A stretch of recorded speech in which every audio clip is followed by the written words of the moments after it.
extinguisher, no? They just only break the glass when there's fire. We should not do that. Daniel prayed like it was his lifeline. It was his breathing. If you can thank God before the breakthrough, you have already won the deeper battle in your life.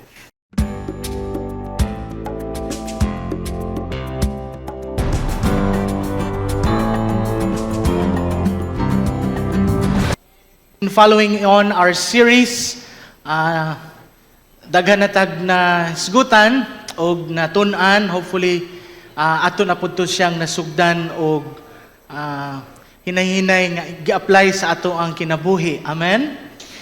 First Sunday, we talked about refocus your vision. And then second Sunday, we talked about refocusing our heart. Unya, last Sunday, we talked about refocus your mind. And today, we will talk about refocusing our habits. Let's get to the slides, please.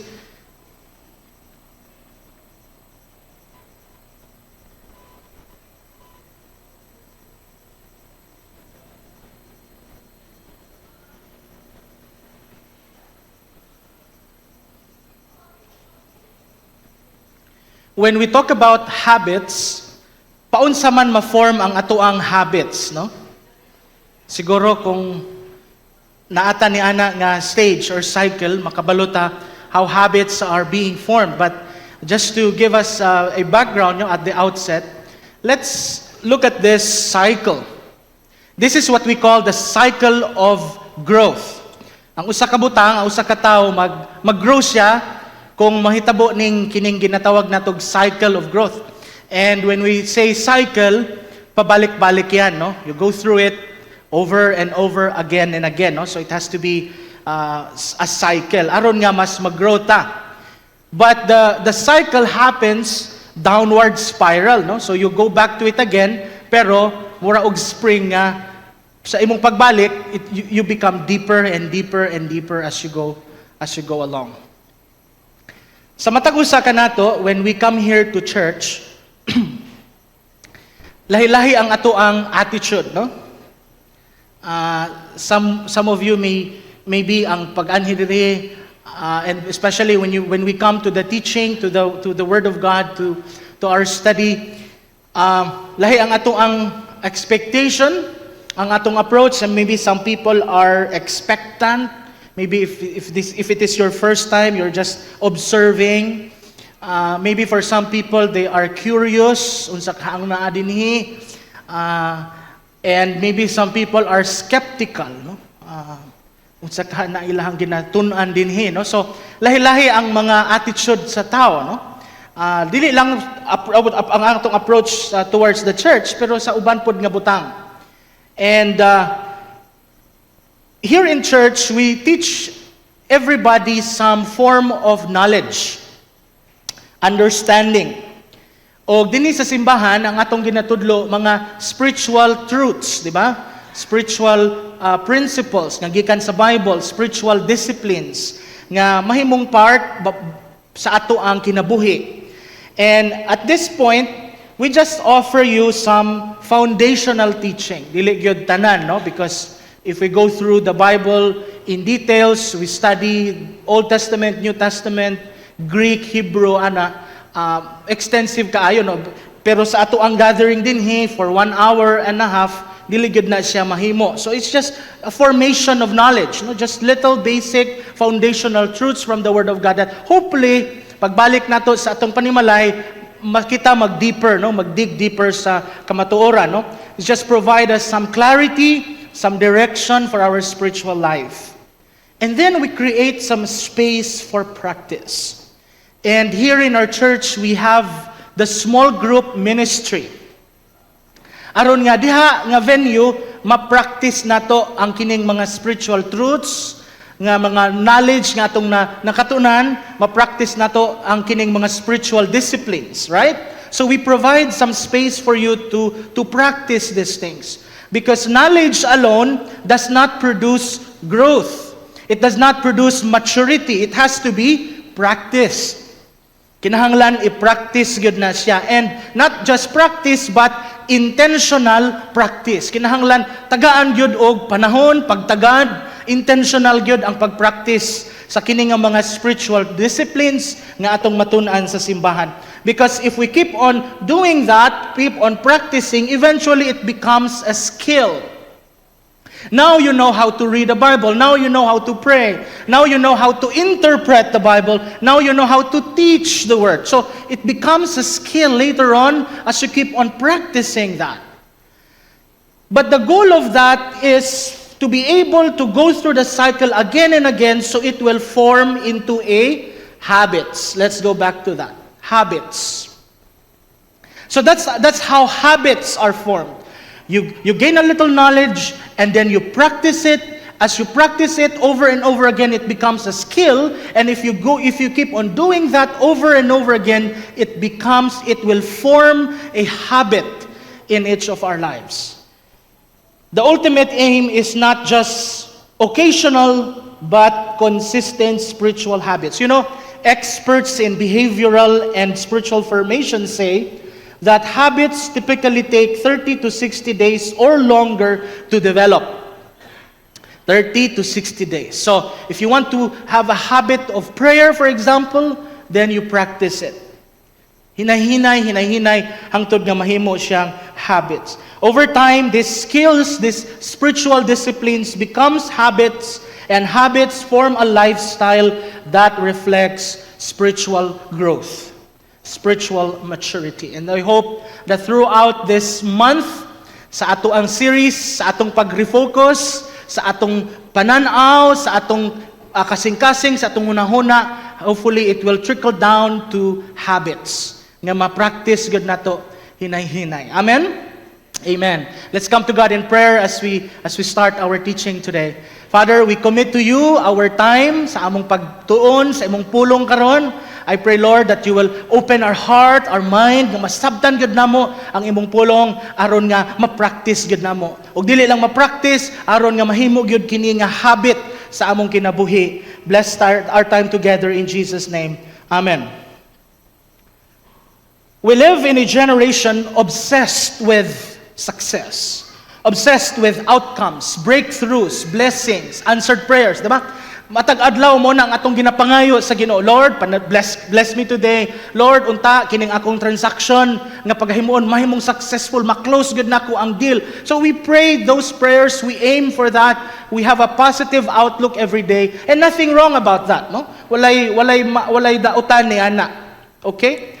But the warning there, the danger part of that is kung kanang butang mauna lang ang mahimo nato nga driving force. That every decision that we make, every choice, every step that we make is only just driven by that motivation.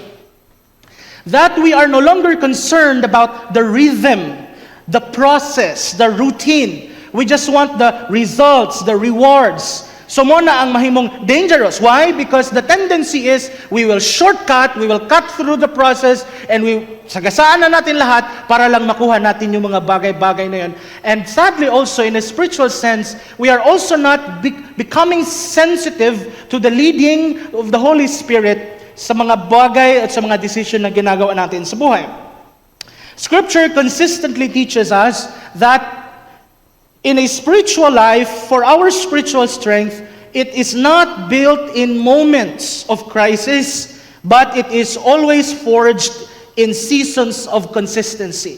So kinahanglan ma-learn nato, mahabit nato nga moampo sa Ginoo, maghulat sa Ginoo, to wait for God, to always discern God's will and God's leading in our lives. During the first parts of our series, we talked about the life of Joseph, and then we talked about David, and then last Sunday, Pastor Joel touched a little bit about the life of Paul. And this morning, I'd like to bring us to another Bible character in the Bible, in the Old Testament, by the name of Daniel. I'm sure you're familiar with Daniel. And hopefully, walay Daniel nga pangalan dinhi. Dili ikaw na siya, okay? Kining Daniel nga akong ginasulti, kining Daniel dinhi sa Bible. Okay. Daniel, as you know the story, with his friends, diba, naatila dito sa lion's den, gilabay sila dito. So, that Daniel, okay? Para klaro. Daniel did not survive the lion's den because he was brave that day. He survived because he had been faithful to form spiritual habits every day in his life. Daniel chapter 6, our passage today, is not the story of a man who suddenly decided to trust God because he was in the middle of the lions. Daniel chapter 6 is a story of a man whose habits made compromise impossible for him. That is why this message, as we end our series today, hopefully this will not only be a message of inspiration, nga ma-inspire ta, ma-encourage ta, ma-uplift ang atoang spiritual life, but hopefully this message will also be about formation. Not just inspiration, but formation. Nga, ma-shape, ma-form ang atoang spiritual discipline, ang atoang spiritual life diha sa Ginoo. I love testimonies, no? I love listening to testimonies from people nga magtestify sila how they were successful in this field, ingon ana, no? Ma-inspire ta ni ana. Pero ang wala nato makit-i ana nga mga testimony was that those testimony only show a moment, not the movement. Are we following? It just shows the moment nga, okay, they were successful, they achieved that or this, but we did not see the movement of what happened, of kung saan go through ana nga tao. When he listened to testimonies like, God healed me from this disease, God healed me from cancer, for example, or God opened the door for this opportunity for me, and mo na naangkon nako, God delivered me. So we just see the moment. Kana nga moment nga nahitabo na siya, but we often forget the years, the years of prayer, the quiet obedience to the Word of God, the hidden habits that was formed in that person's life that afforded him that success or that achievement in the first place. No one wakes up one day and he is spiritually strong by accident. No one survives the lion's den, in the case of Daniel, by surprise. Daniel's victory did not begin in chapter 6. We see his life in the previous chapters, decades earlier, how he formed his life through private prayers, through quiet faithfulness, and daily obedience to God's word. So let's look at the life of Daniel now. Because now when we find him in Daniel chapter 6, he is already 80 years old. Remember the story, moving back, Daniel, together with the rest of the Israelites and the Jews, they were held captive by the Babylonians. Natalo sila, so they were held prisoners of war, dinala sila sa Babylon. He was only teenager pa at the time, during the reign of King Nebuchadnezzar. But now when we find him in Daniel chapter 6, he's already 80 years old, and the king is now different. It's King Darius. So throughout his life, throughout Daniel's life, he served under multiple kings. King Nebuchadnezzar, King Belshazzar, King Darius, dugay nga panahon, multiple decades. Nakita ni Daniel how Babylon has fallen, how Persia has risen, cultures have changed, laws, policies have changed. But one thing did not change on the part of Daniel. It was his spiritual habits. Daniel was taken captive as a teenager. He was immersed in a pagan culture. He was trained with the philosophy and the thinking of the Babylonians. He had a secular education, and he was pressured to conform. Yet, the scripture never mentions Daniel staging a protest, starting a rebellion, or preaching in the streets. What we can only find in the account in the book of Daniel was he practiced quiet, daily faithfulness, and that faithfulness shook even the empire. What can we learn from Daniel in relation to our topic today? Well, I have formed an acronym of the word habits for us to guide us in our teaching today. H, habitual prayer. Daniel was persistent and habitual in his prayer life. Let's look at verse 10. He went home to his upstairs room. Take note of this. Where the windows opened toward Jerusalem. 3 times a day he got down on his knees and prayed, giving thanks to his God, just as he had done before. This verse is explosive when you slow it down, when you digest it word for word. Because this happened, Daniel prayed here in Daniel chapter 6 after the law was signed. Daniel prayed even knowing the consequences of what he had done. But he did not change his routine. Katong pag-sign na sa law nga bawal na mag-ampo to any god, you read verses 1 to 5, that's where the law was signed. But Daniel did not change his routine. Daniel did not panic, he did not protest. It did not even say that he hid himself. In fact, when he prayed, he opened the windows. He was not afraid of it. And the scripture says, just as he had done before. Sama sa gihapon nga iyang gibuhat kaniadto pa, wala na bag-o ang prayer life ni Daniel. It was his habit to truly pray to God 3 times a day. Daniel did not start praying because there was a crisis, kay there was a law prohibiting him to pray.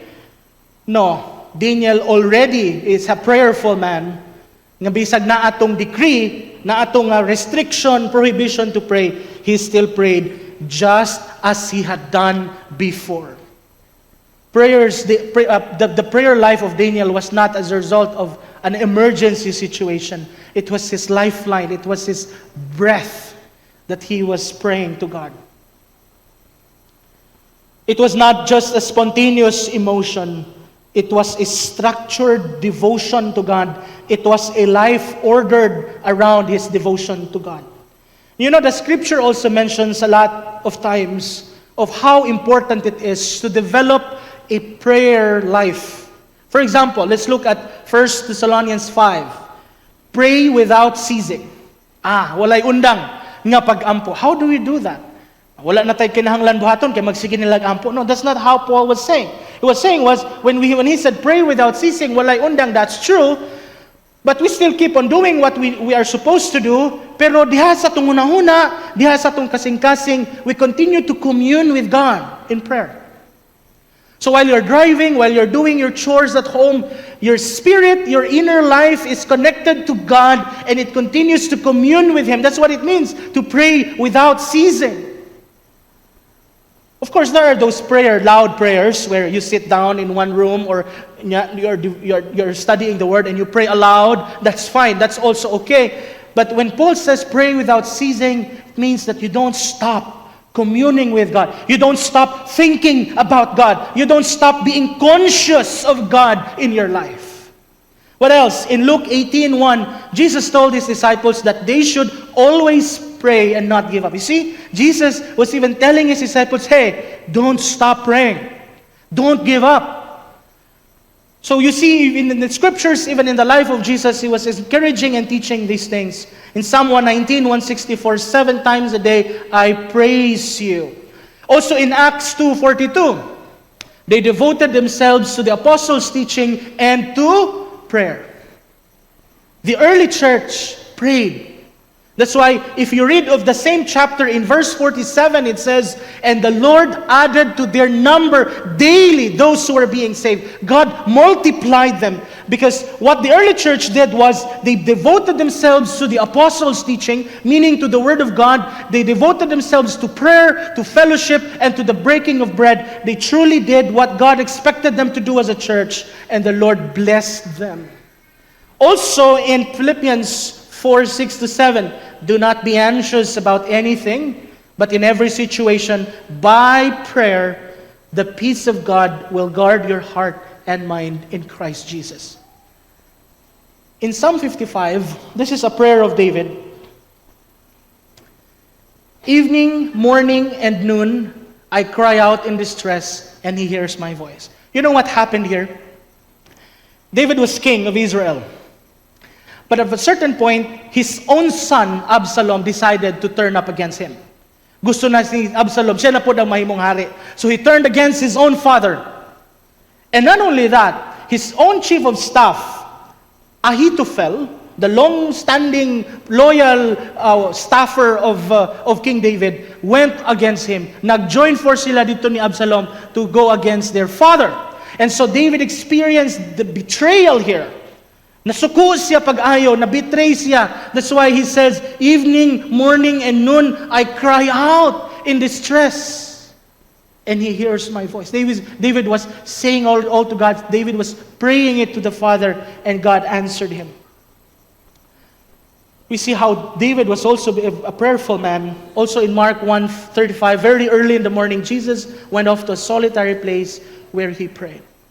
You see, even Jesus himself, Jesus, even though he was fully God and fully man, had a habit of prayer early in the morning. What do we learn from there? If Jesus needs prayer, if Jesus have a habit of prayer because he believed in prayer, how much more kita nga kinahanglan sa tabang sa Ginoo? How much more kita nga kinahanglan usab nga magampo diha sa Ginoo? If Jesus needed consistent prayer to walk in power, we cannot expect to live spiritually strong by just having occasional prayer. You know, many believers today pray this way. They pray occasionally. When I say occasionally, during meal times.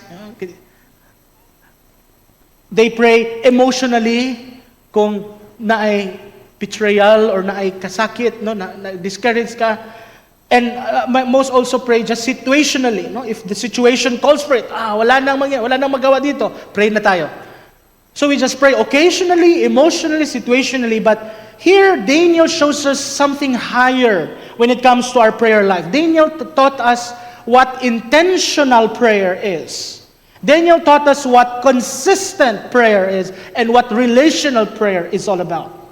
So if the only time we pray is when we are in need or when we are desperate, then we are not actually growing in that cycle we are not actually moving forward. We are just managing anxiety at that point.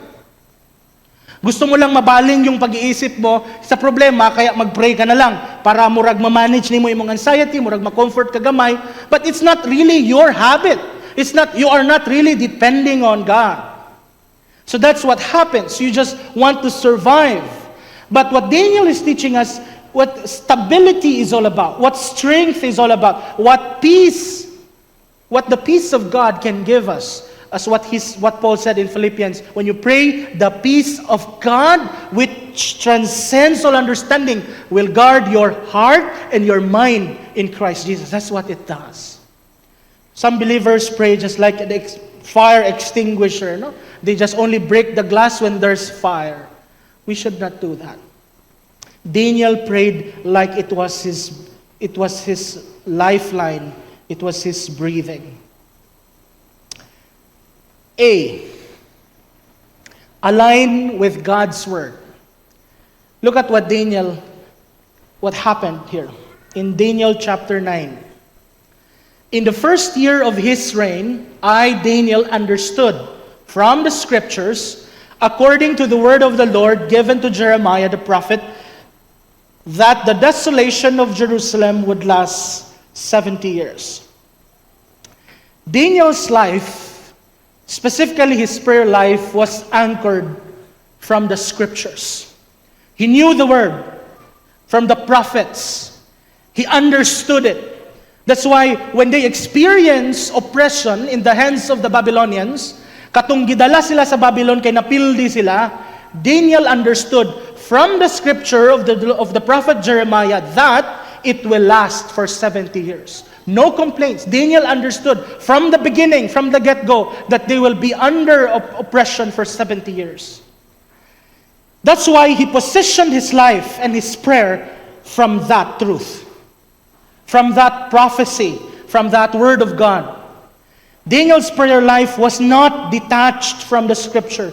Daniel studied the scripture while living in exile. Daniel interpreted their current events, their circumstance, through the lens of God's word. And Daniel allowed God's revelation, not the culture, not their circumstances, not their worldview, but the scripture.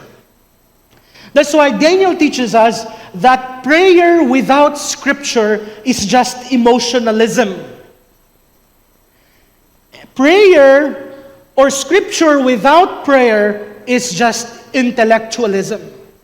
That's not what Daniel is teaching us here. Because when he prayed, when he says something, it is always anchored from the scripture, from the word of God. So it was not just merely emotionalism or intellectualism. It was very much dependent on the revelation of God himself. If we look at our world today, the culture is loud. Algorithm is what disciples many young people today through the internet. That is why we need to realign not only our hearts, not only our mind and our vision, but our habits.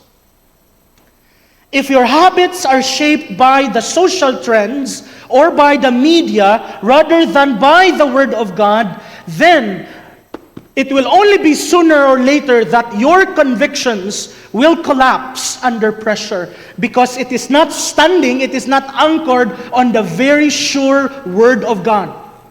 Because if we depend our identity, our foundation upon social trends, well, it changes over time.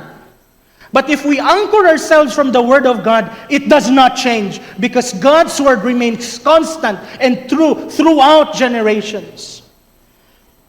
God is more concerned about where your heart is pointing than how fast you move in your life. Align yourself with God's Word. Be bold in obedience. Daniel obeyed God even when it was costly. Look at Daniel chapter 6, 7 to 9. All the administrators of the kingdom, the prefects, the satraps, there were 120 satraps, the counselors and governors, look at this, have agreed. Unsa ang ilang giagrihan? You read the previous verses, 1 to 5. That anyone who prays to any god or human being during the next 30 days, except to the king, shall be thrown into the lion's den. That was the prohibition. That was the memo. That was the decree. But I want you to take note that this decree is only good for 30 days. They were not allowed to pray to any god or to any man within 30 days. Yun lang. Yun lang yung memo eh. Yun lang yung order. Sino ang gumawa nun? Mga administrator, prefects, satraps, counselor, governors, they have agreed. Kinumbinsi nila yung hari. Bakit? Nagselos sila kang Daniel eh. Kasi si Daniel, 80 years old lang, tandaan na sana, pero pinagsiselosan pa siya. Kasi nga, right hand siya nung hari eh. He has earned that because he has served for many kings. He was faithful, he was obedient, he was a righteous man, he was a good man.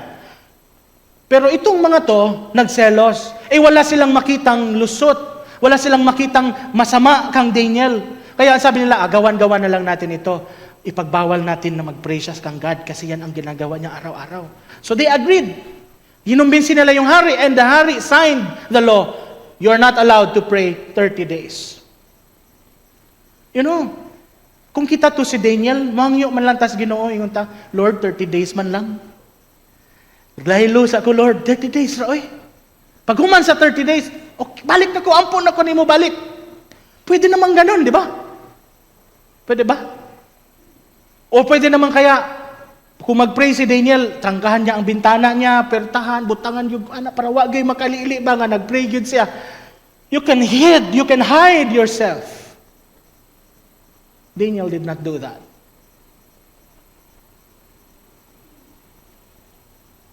Daniel continued with his habit, just as he had done before. The law was written to stop Daniel's prayer, but Daniel's prayer life was his lifeline. The enemy can make rules, but they cannot rewrite Daniel's habits. 30 days of restriction could not stop a life devoted, surrendered to Jesus. Daniel was not caught because he prayed wrong. He was caught because he prayed right in the wrong environment. Faithfulness is risky when the world is hostile. But the scripture assures us that we will be rewarded. Listen, consistent prayer can make you vulnerable to the attacks of the enemy, but it makes you visible to God. Your obedience may invite opposition, but it invites God's favor. God honors habits. Consistent, persistent, intentional, spiritual habits.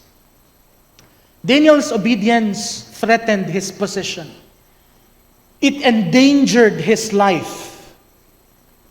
Yet Daniel never argued his case, because his obedience to God, his faithfulness to God, does not need explanation. It needs surrender. As we say, delayed obedience is still disobedience. Daniel did not compromise, even with just 30 days. I invite gratitude. In verse 10, he prayed, giving thanks to his God. Now, we may overlook this phrase, but this is pregnant with a lot of meaning, because when David prayed and gave thanks to God, nagpasalamat na siyang daan sa Ginoo, bisan wala pa siya gi-deliver sa lion's den. When the law was signed, Daniel prayed just as he had done before, and he gave thanks to God. Even before the deliverance, even before the vindication, even before the rescue. Nga naman, gratitude was not Daniel's response to victory, it was his declaration of trust. Nagpasalamat siyang daan sa Ginoo tungod kay nagsalig siya sa Ginoo nga tabangan siya. Kita usahay magpasalamat humana. Lord, salamat kay gitubag yun nimo ang akong pag-ampo. Si Daniel lahi, nagpasalamat na siyang daan before pa siya gitambog dito sa lion's den. That was a declaration of trust, a declaration of faith. Because when your heart is grateful, thankful to God for who He is, then you can still praise and thank God despite everything. Because gratitude in your heart declares, God is still good. God is still sovereign. God is still worthy of my praise, even in the midst of the lions. That's what Daniel taught us. If you can thank God before the breakthrough, you have already won the deeper battle in your life. Daniel thanked God before the lion's mouth were shut. Thanksgiving before victory declares that you believe God is in control, God is good, and He is worthy of your praise. You know, some of us here may be waiting for our answers to prayers. Natay mga giampo, natay gihangyo, gipangayo sa Ginoo, magpasalamat na tangdaan. Why? Because that is a declaration of trust, a declaration of your faith in God. I will praise God before the answer, before the breakthrough, before the deliverance, before the rescue. Ug mahitabo man gani, para salamat gihapon after that. That's what Daniel did. Trust God fully. Daniel trusted God without manipulating the result. Look at a few verses here. So the king gave the order, and they brought Daniel and threw him into the lion's den. The king said, "May your God whom you serve continually rescue you." That's a powerful declaration, because we will find out later on how this turned out.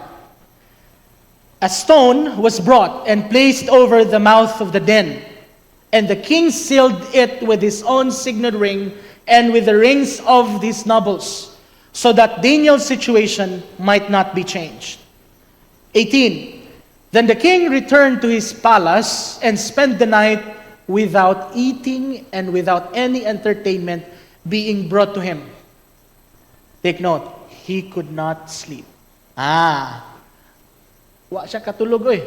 At the first light of the dawn, the king got up and hurried to the lion. Kay di siya katulog, na-disturb siya pag-ayo. Pagkabuntag, sayo pa, niadto na dayon sa kay gilantaw niya si Daniel.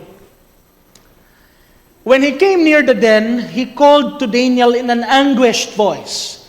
Daniel, servant of the living God, has your God, whom you serve continually, been able to rescue you from the lions? Nangutana siya, Daniel, napakadiha? Is your God able to save you? Daniel answered, may the king live forever. Then, next verse. My God sent his angel, and he shut the mouths of the lion.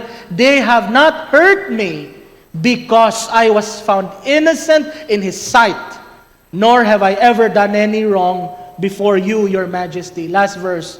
The king was overjoyed and gave orders to lift Daniel out of the den. And when Daniel was lifted from the den, no wound was found in him, because he has trusted his God.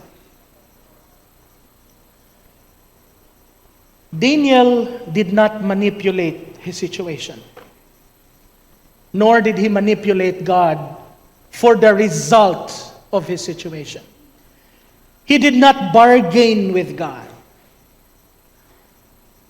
Wala siya nagsulti sa Ginoo, Lord, nganong gidala man ko nimo dinhi sa lions den? Faithful manunta ko nga nag-alagad kanimo. I was a good man. I followed your law, your commands. No, Daniel did not demand outcomes. Why? Because faith does not need control to feel secure. Faith says, God can deliver me. God will deliver me. And God is worthy either way. Whether God delivers Daniel from the lions or not, Daniel trusted God that whatever the outcome, that was God's will for him. That's faith. Daniel trusted God's character, God's person, more than God's answer. That's tough. Daniel's courage was not sudden. It was formed by daily discipline, habits. Daniel's deliverance was miraculous, showing that God honors those who trust and obey consistently.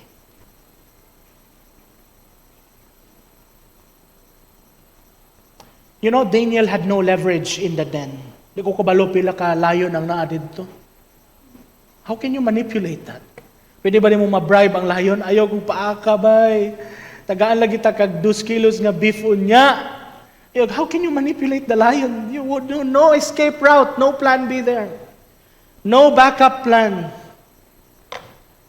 When Daniel was there, all he had was his trust, was his faith in God.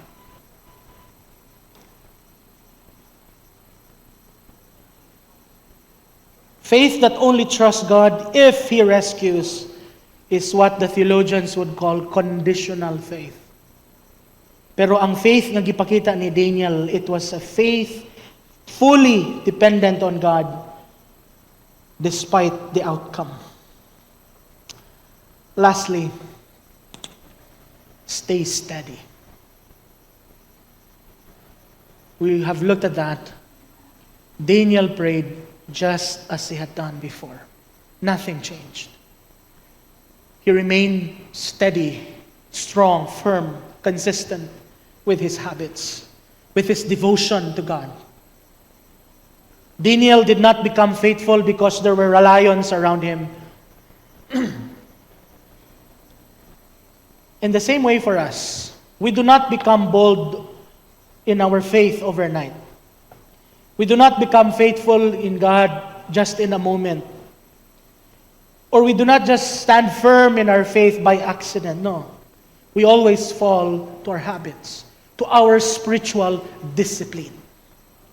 What you practice daily will surface when pressure comes, when trial comes. You know, athletes, they don't think in crisis. They react based on training. Muscle memory na yun eh. Because they have been trained this way, that way. If that happens, ganitong gagawin. They react based on training. Daniel did not decide just because he was pressured or he was afraid. No. Daniel reacted just how his spiritual muscle has trained him every day. You know, Daniel, as I end, challenges us with this unavoidable question. What are you practicing when no one is watching? Because when the pressure comes, when the trial comes, when the lions come, you will not suddenly become spiritual. You will not suddenly become prayerful or become bold or become more trusting in God. What you will become is what your habits have been forming in your life all along. We will not be shaped by crisis or culture or convenience. We will be formed by our spiritual habits, daily discipline, obedience, faithfulness to God. So this morning, I am not asking you, do you believe in God? We all believe in God. That's why we are here. I think the question is, what habits, spiritual habits, are you forming in yourself in response to your belief in God? For those of you who need to rebuild that spiritual habit, that spiritual discipline, because you have drifted, your prayer life has faded, and the Word of God has only become optional for you. Or maybe for those of you who are facing the pressure in your workplace, in your relationships, to compromise. Yes, you believe in God, you believe in the Word, but you need to restructure. You need the rhythm, and you need renewal from God. For those of you who trust God, but you struggle with consistency, you believe, you obey, but you struggle to be consistent about it. And if you're saying this morning, Lord, refocus my habits, realign my life, rebuild my discipline, my spiritual habit. If that's your prayer, if you're into that situation now, it is now the time for you to go back and ask God to bring you back to your rightful place. And in application, I have put in the acronym habits for us to easily remember. Firstly, hear God daily. Paminawa ang Ginoo. Ayaw yam iri ang balang espiritu kung makigsulti siya kanimo. Hear God. Listen to Him. You know, God is good. We say that all the time. What does that mean? God will always have the best intention for you. He will not bring you nga mapasama ka. When you hear God, when you just listen to Him, when you just obey His word, it will bring you success and blessings. Because that's what He promised. Obedience always comes blessing. Disobedience comes curses. Abide in prayer. 10 to 15 minutes of intentional prayer. Develop that in your life. Attend prayer meeting. We have 2 schedules every week, 12 noon and 6 p.m. By the way, the coming month, February, we'll be having a deeper life, retreat, 1 week of prayer. If you're available, we have a scheduled services, three nights in a row. Come. We have invited a speaker to minister to us. Build godly character. Only one character per week. Right now, you're focusing on this one character trait. Next month, ganito, ganyan. But be intentional. Invest in community. Join a small group or a prayer group. That's where you grow. That's where you practice all these spiritual disciplines. Because later on, your small group leader will assign you, okay, now ikaw mag-opening prayer. Now ikaw mag-share of testimony. Now you lead the song. There you learn little by little how to be able to share the Word of God. But so that by the next time, ikaw na po ang mahimong small group leader and you will have your own members and your small group leader members to take care. Invest in that. Testify through action. Encourage someone. Serve. Share your faith. Meet a need. Be a kind person. And then lastly, remember always the Sabbath and keep it holy. We have Saturday service. If you are not available on a Sunday that week, come for a Saturday worship, 6 p.m. Remember to keep the Sabbath holy. Rest is part of God's creation, di ba? Day 1, God created this. Day 2, God created that. On the 7th day, God created rest. It's part of His creation, rest in God's presence. It's important to develop these habits because this forms our spiritual life strong in God. Let's pray.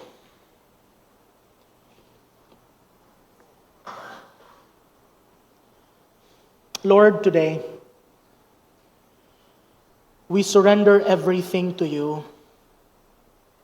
Our routines, our patterns, our priorities, our bad habits. Lord, it is my prayer that for all of us who are here and those on the overflow area outside and those who are joining us online, I pray, Lord, that you will expose the habits in our lives that pull us away from you. Break those habits, ungodly habits.